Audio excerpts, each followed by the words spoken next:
जय हिंद दोस्तों।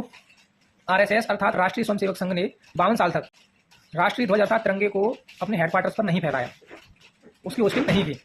तो कुछ आरएसएस के कार्यकर्ताओं द्वारा उस समय भी और आज भी ये तर्क दिया जाता है कि जो फ्लैग कोड था उस टाइम उसमें ये मनाही थी कि कोई भी एनजीओ, कोई प्राइवेट कंपनी या हम अपने घरेलू स्तर पर अपने तिरंगे को होस्ट नहीं कर सकते हैं, फहरा नहीं सकते हैं, ये हवाला दिया जाता है। तो ये तर्क कितना सही है आइए देखते हैं, इसका पोस्टमार्टम करते हैं। 2002 के फ्लैग कोड से पहले जो पुराना फ्लैग कोड था उसमें 12 सेक्शन थे और सेक्शन नंबर 6 में साफ साफ कहा गया है कि आप रेगुलर बेस पे तिरंगे को होस्ट नहीं कर सकते हो, उसे नहीं फहरा सकते हो। लेकिन आप कोई नेशनल इवेंट है जैसे कि 15 अगस्त हो गया, 26 जनवरी हो गई, तो आप तिरंगे झंडे को फहरा सकते थे 2002 से पहले भी। तो ये कहना कि तिरंगे झंडे फहरा नहीं सकते थे, फ्लैग कोड का हवाला देना, ये बिल्कुल गलत तथ्य है। इसको समझने के लिए आपको नवीन जिंदल केस को और पढ़ना चाहिए।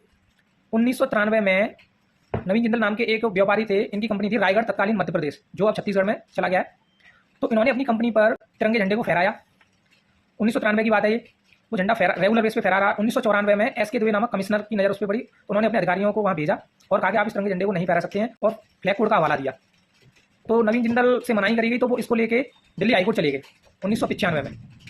और उन्होंने ये कहा कि ये फ्लैग कोड जो है ये एग्जीक्यूटिव रेस्ट्रिक्शन है, ये कोई लॉ नहीं है, मतलब कार्यपालिका निर्देशन है, ये कोई कानून नहीं है जो कि हमें झंडा फहराने से रोक सके। तो हाई कोर्ट ने भी जब ये मामला सुना, उसने भी यही निर्देश दिए कि 2002 से पहले का फ्लैग कोड कोई लॉ नहीं था, ये एक कार्यपालिका निर्देशन था। और इसका हवाला देते हुए दिल्ली हाई कोर्ट ने नवीन जिंदल को झंडा फहराने की अनुमति दी। तो ये कहना कि 2002 से पहले तिरंगा झंडा नहीं फहरा सकते, ये बिल्कुल गलत साबित हो जाता है। दिल्ली हाई कोर्ट का फैसला आने के बाद ये केस फिर सुप्रीम कोर्ट में चला गया और 2004 में सुप्रीम कोर्ट ने अपना जजमेंट दिया और सुप्रीम कोर्ट ने कहा यदि कोई व्यक्ति तिरंगे झंडे की गरिमा को, उसके सम्मान का ध्यान रखते हुए फहराता है तो ये उसका फंडामेंटल राइट है, आर्टिकल 19(1)(a) के तहत।